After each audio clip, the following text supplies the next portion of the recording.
Hello everyone, welcome to Magnet Brains. मैं हूं अदिति शाह और आज के लेक्चर में हम कर रहे हैं क्लास 11th अकाउंट्स का चैप्टर नंबर 19 जिसका नाम है एडजस्टमेंट इन फाइनेंशियल स्टेटमेंट्स। तो प्रीवियस वीडियो तक हमारे सारे इलस्ट्रेशंस हमने डिटेल में डिस्कस कर लिए थे। अब हम आगे बढ़ रहे हैं HOTS क्वेश्चंस पे। ठीक है, तो चलो देखते हैं HOTS क्वेश्चन नंबर 1 क्या बोल रहा है। Why is closing stock valued at lower of cost और नेट रियलाइजेबल वैल्यू। हम क्लोजिंग स्टॉक को कॉस्ट या नेट रियलाइजेबल वैल्यू का जो भी कम है, ठीक है, उस पर क्यों हम उसको वैल्यू करते हैं, क्यों रिकॉर्ड करते हैं। तो बच्चों हम सबको पता है क्या प्रूडेंस प्रिंसिपल क्या बोलता है कि हमेशा अगर किसी भी नुकसान होने वाला है या कोई भी चीज़ दिक्कत होने वाली है उसकी तैयारी जो है वो पहले से करके रखो। ठीक है, तो closing stock is valued at lower of cost और net realisable value because of the prudence concept of accounting. ठीक है, आपको ये मेंशन करना बहुत ज़्यादा इंपॉर्टेंट है। प्रूडेंस कॉन्सेप्ट ऑफ अकाउंटिंग के कारण हम क्लोजिंग स्टॉक को वैल्यू करते हैं। Whereby anticipated expenses and losses are accounted, जहाँ पे हमें अगर लग रहा है कि फ्यूचर में कोई घटना घटने वाली है या एक्सपेंस होने वाला है, लॉस होने वाला है, उसकी हम पहले ही अकाउंटिंग कर लेते हैं। ठीक है, उसके लिए हम पहले ही तैयारी कर लेते हैं।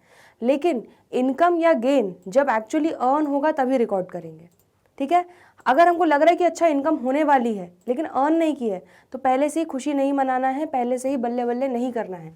ये हमने प्रूडेंस कॉन्सेप्ट में पढ़ा था। ठीक है, तो इसीलिए क्लोजिंग स्टॉक की देखो क्या होता है। जैसे सपोज कॉस्ट है, आपका कॉस्ट कितना है, सपोज 20,000 और मार्केट वैल्यू क्या है उसकी, मार्केट वैल्यू सपोज करो कम हो गई 15,000 है। मतलब क्या बताना चाह रहा है ये कि अगर आप स्टॉक को बेचने जाओगे तो 15,000 में बिकेगा। मतलब एक तरीके से आपको एंटिसिपेटेड लॉस दिख रहा है कि अच्छा मेरा 20,000 के गुड्स हैं, वो 15,000 की उनकी वैल्यू रह गई है, तो इसीलिए आप उसको पहले ही 15,000 पे रिकॉर्ड कर लेते हो। ठीक है, प्रूडेंस कॉन्सेप्ट के अकॉर्डिंग। क्लियर हो गया इतना? तो बहुत सिंपल क्वेश्चन था ये भी। चलिए क्वेश्चन नंबर 2 पे आते हैं। Why adjustment of outstanding expenses is required. अरे ये तो हमें पता है, आउटस्टैंडिंग एक्सपेंसेस को एडजस्ट करना क्यों ज़रूरी है। क्यों? क्योंकि वो इस साल से रिलेटेड है। इस साल का खर्चा है जो ड्यू हो चुका है, जो पे नहीं किया है। तो खर्चा ड्यू होना इंपॉर्टेंट है, पे किया हो या नहीं किया हो इस साल उससे हमें मतलब नहीं है। तो फाइनेंशियल स्टेटमेंट्स का ट्रू एंड फेयर व्यू दे पाए इसीलिए हम आउटस्टैंडिंग एक्सपेंसेस को एडजस्ट करते हैं। ठीक है, तो outstanding expenses are adjusted following the accrual concept. यहाँ पे आपको अक्रूवल कॉन्सेप्ट लिखना बहुत इंपॉर्टेंट है। और अक्रूवल कॉन्सेप्ट क्या बोलता है कि इस साल के जो खर्चे हैं वो जो ड्यू हो चुके हैं वो इसी साल रिकॉर्ड करो। इस साल की जो इनकम अर्न कर चुकी है वो भी इसी साल रिकॉर्ड करो, भले ही पैसा मिला हो या नहीं उससे मतलब नहीं है। ठीक है, चलो तो outstanding expenses are adjusted following the accrual concept of accounting, that is expenses for the year whether paid or not should be accounted. ठीक है, क्लियर हो गया? पे हुए हो या नहीं हुए हो उससे मतलब नहीं है, एक्सपेंस का ड्यू होना इंपॉर्टेंट है। चलिए तो क्वेश्चन नंबर 2 हो गया। Question number 3, why are prepaid expenses excluded from current years expenses and taken to balance sheet as a current asset. अरे भाई प्रीपेड एक्सपेंसेस क्या होता है कि हमने अगले साल का खर्चा, सब्सिक्वेंट ईयर का खर्चा अभी से एडवांस में हमने दे दिया है, एडवांस में कर दिया है। ठीक है, तो वो सब्सिक्वेंट ईयर का खर्चा है, वो इस साल से रिलेटेड खर्चा नहीं है, तो इसीलिए उसको हम इस साल के उससे एक्सक्लूड करते हैं खर्चों से। ठीक है, तो prepaid expenses are excluded from the current years expenses and taken to balance sheet. Balance sheet में क्यों लेते हैं? क्यों? क्योंकि हमने एडवांस में खर्चा तो कर दिया है बट उसका हमें जो बेनिफिट है वो हमें अगले साल मिलने वाला है, तो हमारा इसलिए उसको हम असेट की तरह ट्रीट करते हैं। तो प्रीपेड एक्सपेंसेस का पहला ट्रीटमेंट क्या होता है कि उसको आप करंट ईयर के एक्सपेंसेस से P&L में से माइनस करते हो एंड उसको बैलेंस शीट में लेके जाते हो as a current asset because such expenses relate to next year which have been paid in advance. Clear है इतना? ठीक है, क्वेश्चन नंबर 3 बहुत सिंपल था। चलिए आगे बढ़े। Question number 4, why is accrued income. Accrued income सबसे पहले सोचो क्या होता है। अक्रूड इनकम मतलब ऐसी इनकम जो हमने अर्न कर ली है, we have earned that particular income but वो हमें रिसीव नहीं हुई है, उसका पैसा अभी हमें मिला नहीं है। ठीक है, तो वो अक्रू हो चुकी है। तो why is accrued income credited to P&L account. सबसे पहला जवाब ये, क्योंकि वो इस साल से रिलेटेड है, वो हम अर्न कर चुके हैं, भले ही पैसा मिला या ना हो उससे हमें मतलब नहीं है, अर्न कर ली ना इनकम, तो अक्रूवल कॉन्सेप्ट के अकॉर्डिंगली ये हमारा इसी साल रिकॉर्ड हो जाना चाहिए ताकि हमारे financial statements true and fair view दे। ठीक है, और उसको हम करंट असेट क्यों दिखाते हैं? क्यों? क्योंकि सामने वाले से हमें वो पैसा लेना है। ठीक है, अक्रू हो चुकी है हमारी इनकम और हमें उस सामने वाले से वो पैसा ड्यू है, हमें वो लेना बाकी है। ठीक है, तो इसलिए उसको हम असेट साइड पे दिखाते हैं बैलेंस शीट में, करंट असेट में। ठीक है, चलो आंसर देख लो। Accrual concept of accounting requires that revenue be recognised. Revenue तब रिकग्नाइज हो जाएगा जैसे ही गुड्स या सर्विसेज हैव बीन सोल्ड और प्रोवाइडेड। ठीक है, जैसे ही हमने गुड्स या सर्विसेज जैसे ही दे दी सामने वाले को, ठीक है, जैसे ही वो मतलब बेसिकली हमने जैसे ही इनकम अर्न कर ली। ठीक है, आप अगर गुड्स और सर्विस जैसे ही प्रोवाइड करोगे मतलब आपने इनकम अर्न कर ली, मतलब आपकी सेल हो चुकी है। Provided whether the amount has been received और नॉट, भले ही पैसा मिला हो या ना मिला हो उससे हमें मतलब नहीं है। ठीक है, since income is credited to profit and loss account, it is credited to profit and loss account, क्योंकि हम सारी जितनी भी इनकम हम अर्न करते हैं वो प्रॉफिट एंड लॉस अकाउंट में ही क्रेडिट करते हैं, इसलिए अक्रूड इनकम को भी हम P&L अकाउंट में ही लेके जाते हैं। And since the amount is due to the enterprise, क्योंकि अब एंटरप्राइज को सामने वाले से पैसा लेना है, इसीलिए उसको हम करंट असेट्स में दिखाते हैं। कहाँ पे? बैलेंस शीट में। यही हमने डिस्कस किया था। ठीक है, क्वेश्चन नंबर 4 बहुत ईजी। चलिए आगे बढ़े।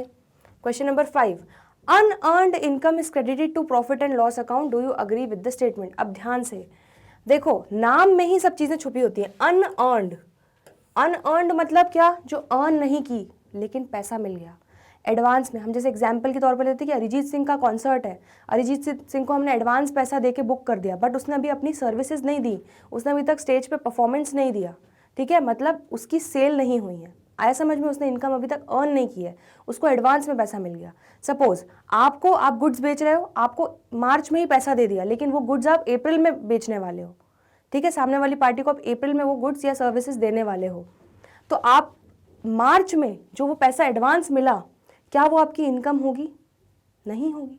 क्यों नहीं होगी बच्चों? क्योंकि आपने अर्न ही नहीं किया, सेल ही नहीं हुई, सर्विस ही नहीं दी। ठीक है, उसकी सेल या सर्विस जो है वो अप्रैल में मानी जाएगी जब आप एक्चुअली में वो एक्टिविटी परफॉर्म करोगे या जब आप गुड्स ट्रांसफर करोगे। ठीक है, तो इसीलिए अनअर्न्ड इनकम हमारी ऐसी इनकम है जो हमने अर्न ही नहीं की, और जो इनकम अर्न ही नहीं की है, सिर्फ पैसा एडवांस में मिला है, तो उसको हम कहाँ पे लिखेंगे? प्रॉफिट एंड लॉस में लिखेंगे क्या एज इनकम? नहीं, क्योंकि वो हमारी इनकम ही नहीं है, उसको हम इनकम की तरह ट्रीट ही नहीं करते हैं। ठीक है, तो इसीलिए यहाँ पे आपका आंसर क्या हो जाएगा? No, because unearned income means amount that has been received against which goods will be sold और services will be rendered. Will be, अभी दिया नहीं है, अभी गुड्स बेचे नहीं है, अभी सर्विसेज दी नहीं है। ठीक है, तो इसलिए जो अनअर्न्ड इनकम है वो हमारी एक्चुअली में इनकम नहीं है, बेसिकली वो एक तरीके का एडवांस है जो हमें मिला है। ठीक है, क्लियर है इतना? चलिए, तो ये P&L में नहीं आएगा और बैलेंस शीट में आएगा। कैसे आएगा? कहाँ आएगा? एज ए लाइबिलिटी आएगा। ठीक है, क्योंकि हमारे सर पे बोझ है कि हमें पैसा मिल चुका है, हमें उसके अगेंस्ट एक्टिविटी परफॉर्म करनी है सामने वाले के लिए, सामने वाले को सेल करनी है, गुड्स देना है। ठीक है, तो इसलिए वो आपका हमेशा लाइबिलिटी साइड पे दिखेगा बैलेंस शीट में। चलिए आगे बढ़े। इफ डेप्रीसिएशन रिड्यूसेस प्रॉफिट, ठीक है, अगर डेप्रीसिएशन प्रॉफिट रिड्यूस करता है और reduces book value of assets and also reduces capital of the proprietor.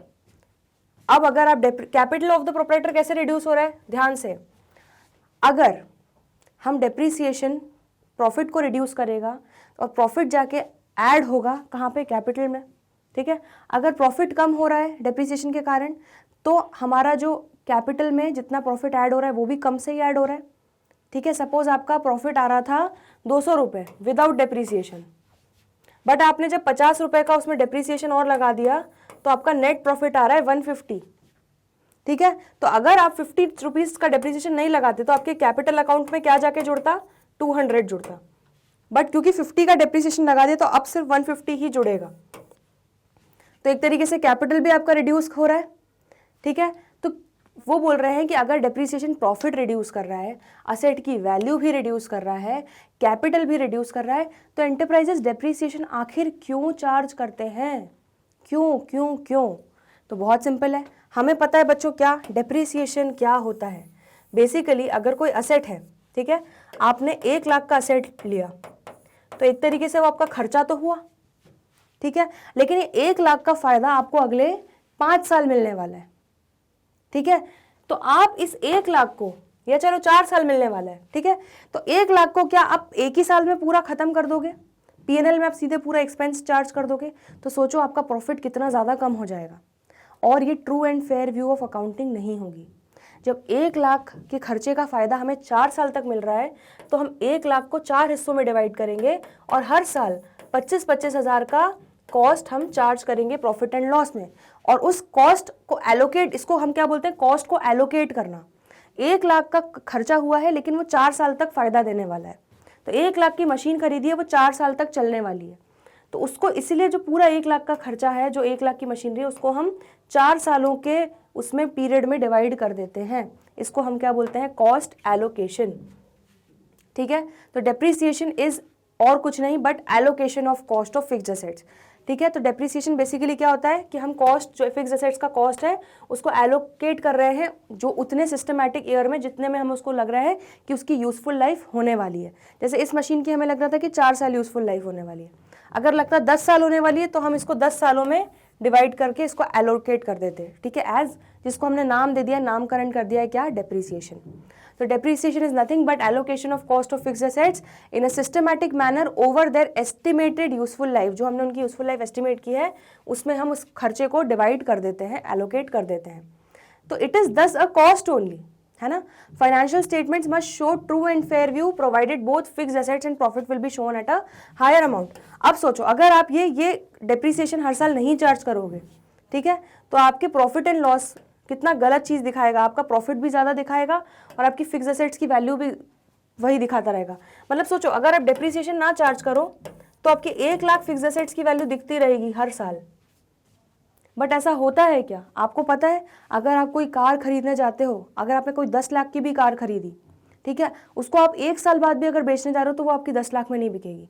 तो फिर आप कैसे किसी मशीन को 1 लाख की जो ली है उसको हर साल 1 लाख पे ही दिखा सकते हो? आपको ये दिखाना ज़रूरी है कि हर साल उसकी वैल्यू डेप्रिशिएट हो रही है, हर साल उसकी वैल्यू में गिरावट आ रही है। ठीक है, क्लियर है इतना? तभी हमारे फाइनेंशियल स्टेटमेंट सही, ट्रू और फेयर व्यू देंगे और प्रॉफिट भी हमारा सही तरीके से कैलकुलेट हो पाएगा। ये हो गया आपका क्वेश्चन नंबर 6। चलिए question 7, the debts written off as bad if recovered subsequently are credited to debtors account, is it correct? Y?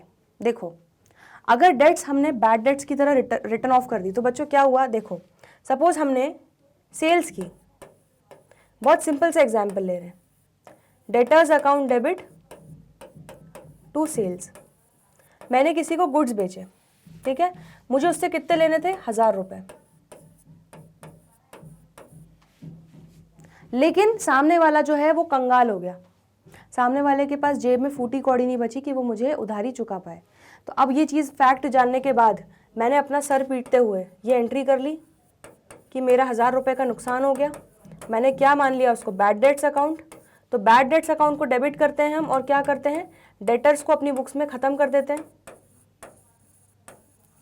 कि अब हमें उम्मीद ही नहीं, बेसिकली ये एंट्री ऐसी है कि अब हमारे पास उम्मीद नहीं बची है कि इससे हमें अब पैसा कोई भी मिलेगा, तो बस हम अपनी बुक्स में उसको, इस इंसान को ही ख़त्म कर देते हैं। अब सोचो, यहाँ डेटर्स डेबिट हो रहा है 1000 से, यहाँ डेटर्स क्रेडिट हो रहा है 1000 से, तो आपकी बुक्स में डेटर्स तो पूरा सेटल हो गया, पूरा ख़त्म हो गया, अकाउंट पूरा नील हो गया आपका डेटर्स का। ठीक है, अब जब सामने वाले ने भगवान की कृपा से उसके पास कुछ टाइम बाद पैसे आए और सामने वाले ने आपको पैसे दिए, ठीक है, तो आप क्या एंट्री करोगे? क्या आप वापस से cash account debit to debtors करोगे? क्या, कैसे करोगे? Cash account debit to debtors तब होता जब ये जिंदा होता, बट ये डेटर्स तो हमारी बुक्स में मर चुका है, देखो मर चुका है। तो इसीलिए हम क्या करते हैं, ये जो लॉस हमने बुक किया है ना, बैड डेट्स अकाउंट डेबिट, इसके अगेंस्ट हम एंट्री करते हैं क्या, कि कैश तो आ रहा है, सपोज कैश या बैंक में जो भी पैसा आ रहा है वो हम करते हैं डेबिट, लेकिन क्योंकि हमने लॉस बुक किया है तो उसको नलिफाई करने के लिए हम क्या करते हैं, गेन बुक कर देते हैं, जिसको हमने क्या नाम दे दिया गया है, बैड डेट्स रिकवर्ड। ठीक है, तो आपकी एंट्री हो जाएगी 1000 से cash account debit to bad debts recovered account. आ रहा है समझ में? तो अब समझ में आया क्यों हम cash account debit to debtors नहीं करते। अगर ये बैड डेट्स नहीं हुआ होता, ठीक है, और सामने वाली पार्टी कंगाल नहीं हुई होती, तो हम उससे जब पैसा मिलता तो हम सीधे cash account debit to debtors करते, लेकिन ऑलरेडी हम इसको अपनी बुक्स में ख़त्म कर चुके हैं, तो अब वापस से इसको जिंदा नहीं करेंगे। ठीक है, जो लॉस है उसके अगेंस्ट एक गेन बुक कर देंगे। क्लियर है इतना? चलो तो आंसर देखो क्या बोल रहा है वो, the debts written off is bad if recovered subsequently, अगर सब्सिक्वेंटली रिकवर किए तो क्या उसको हम डेटर्स अकाउंट में क्रेडिट करेंगे? नहीं बच्चों, नहीं करेंगे, because bad debts when written off are debited to bad debts account. ठीक है, जब भी बैड डेट्स हम डेबिट करते हैं उसको हम राइट ऑफ करते हैं बैड डेट्स अकाउंट में, and credited to debtors account, देखो यही किया है, and the debtors account is closed, देखो डेटर्स अकाउंट क्लोज हो रहा है, नील हो रहा है, पूरा खत्म हो रहा है हमारी बुक्स में। Therefore when bad debts are recovered, जब भी बैड डेट्स रिकवर होती हैं, they are credited to bad debts recovered account as income, ठीक है, इसीलिए इसको एज इनकम या गेन की तरह हम उसको क्रेडिट करते हैं। आ रहा है समझ में, इस लॉस के अगेंस्ट। चलिए, बहुत अच्छे से समझ में आ गया क्वेश्चन नंबर 7। अब आगे बढ़ते हुए क्वेश्चन 8 पे, under which accounting concept is provision for doubtful debt made, हमें पता है प्रूडेंस कॉन्सेप्ट होता है बच्चों, प्रूडेंस कॉन्सेप्ट के बेसिस पे बनाते हैं। क्यों? क्योंकि प्रूडेंस कॉन्सेप्ट क्या बोलता है, अगर कोई भी एंटिसिपेटेड लॉस या एक्सपेंस होने वाला है, अगर ऐसा लग रहा है कि कोई खर्चा या नुकसान होने वाला है, तैयारी अभी से कर लो। तो बस वही तैयारी जो है वो क्या उसको तैयारी को क्या बोलते हैं हम, प्रोविजन बोलते हैं। क्लियर है इतना? तो बस सिंपल सा आंसर है इसका। आगे question number 9, provision for discount on debtors. तो डिस्काउंट ऑन डेटर्स हमने पढ़ा था, डेटर्स को हम डिस्काउंट अलाउ करते हैं, उसके लिए प्रोविजन बना रहे हैं, उसके लिए तैयारी कर रहे हैं। उसको हम जब कैलकुलेट करते हैं तब हम before deducting the provision for doubtful dates from debtors करते हैं क्या? नहीं, हमें पता है बच्चों क्या, कि हमेशा जब भी हम डिस्काउंट ऑन डेटर्स पे प्रोविजन बनाते हैं तो हमारा फॉर्मूला क्या था, debtors minus new bad debts minus closing provision. ये तुरंत आपको याद आना चाहिए, closing provision for doubtful debts. ठीक है, ये हम माइनस करते हैं और उस पर फिर हम रेट लगाते हैं। और ये माइनस हम क्यों करते हैं, हमने रीजन जाना था, क्योंकि भाई डिस्काउंट किसको दोगे आप, डिस्काउंट उन्हीं डेटर्स को दोगे ना जो आपको पैसा देने के लिए रेडी होंगे। जो आपको बैड डेट्स होने वाली है, जो पैसा मिलने ही नहीं वाला, उनको क्या आप डिस्काउंट दोगे? ठीक है, तो जो डेटर्स आपको पैसा देंगे आप डिस्काउंट उन्हीं को देते हो। तो इसीलिए हमेशा जब भी discount provision on discount of debtors calculate करते हैं तो सारी जो बैड डेट्स हैं हमारी, जितनी भी एस्टिमेटेड बैड डेट्स हैं वो सब हम माइनस कर देते हैं। ठीक है, और जो डेटर्स हमारे रियलाइजेबल रहते हैं या जो डाउटफुल नहीं है, ठीक है, जो हमारे इसके बाद जो डेटर्स बचेंगे वो हमारे डाउटफुल नहीं होंगे, उनसे मतलब ये है कि पक्का पक्का पैसा मिलेगा। तो जिनसे पक्का पक्का पैसा मिलेगा उन्हीं को हम डिस्काउंट देंगे। ठीक है, चलो तो आंसर क्या हो जाएगा, no, provision for discount on debtors is calculated after deducting provision for doubtful debts. ठीक है, ये माइनस करने के बाद ही हम डिस्काउंट कैलकुलेट करते हैं, प्रोविजन फॉर डिस्काउंट कैलकुलेट करते हैं। It is so because discount is not allowed on debtors which are doubtful for recovery. तो डिस्काउंट कभी भी हम उन डेटर्स पे नहीं करते जिनसे हमको रिकवरी होना ही डाउटफुल है। ठीक है, जो पैसा देंगे कि नहीं हमें वही नहीं अते पते, जिनसे पैसा पक्का श्योर शॉट आएगा उन्हीं के लिए हम प्रोविजन फॉर डिस्काउंट बनाते हैं। बहुत सिंपल, क्वेश्चन नंबर 9 भी हो गया। चलिए question 10, by providing for discount on debtors which accounting concept is followed. Again बच्चों, डिस्काउंट हम सामने वाले को देने वाले हैं, एक तरीके से खर्चा एंटिसिपेट कर रहे हैं, तो कौन सा कॉन्सेप्ट अप्लाई हो रहा है, प्रूडेंस कॉन्सेप्ट। सिंपल, ठीक है, तो ये हो गया आपका question number 10। Question 11, at what value are the goods taken by proprietor for personal use recorded in the books of account anyway। ठीक है, तो जब भी प्रोप्राइटर पर्सनल यूज के लिए गुड्स ले लेता है तो क्या सेल हो रही है? नहीं, वो एक तरीके से जो स्टॉक है वो हमारा कम हो रहा है। ठीक है, तो उसको हमेशा हम किससे माइनस करते हैं, परचेज कॉस्ट पे ही दिखाते हैं। हमेशा जब भी आपकी एंट्री होती है drawings account debit to purchases, वो हमेशा आपकी परचेज कॉस्ट पे होती है, ना कि उसमें आप प्रॉफिट मार्जिन ऐड करते हो। जब सेल करते हो गुड्स को तब आप प्रॉफिट मार्जिन ऐड करके सेल करते हो। ठीक है, लेकिन ड्रॉइंग्स एक तरीके से क्या हो रहा है कि सामने वाला जो प्रोप्राइटर है वो गुड्स अपने पर्सनल यूज के लिए ले रहा है, तो क्या करोगे, they are recorded at purchase cost because it is not a sale नहीं है बट अ ड्रॉइंग। क्लियर है, सिंपल है। चलो next question, at what value are the goods distributed as sample accounted and way. ठीक है, तो कौन सी value पे गुड्स जो हम डिस्ट्रीब्यूट कर रहे हैं sample, same advertisement account debit to purchases, तो हम फ्री में सैंपल बांट रहे हैं, सेल नहीं हो रही है यहाँ पे। ठीक है, यहाँ पे हम अपना प्रमोशन कर रहे हैं एक तरीके से, तो इसीलिए हम उसको परचेज कॉस्ट पे ही उस पर रिकॉर्ड करेंगे। तो they are accounted at purchase cost because it is not a sale, वो सेल नहीं है बट एडवर्टीजमेंट एक्सपेंस है। क्लियर है इतना? ठीक है, ये तो बहुत अच्छे से आपको समझ में आता है। चलो तो HOTS क्वेश्चंस बच्चों हमारे यहाँ पर पूरे कंप्लीट होते हैं।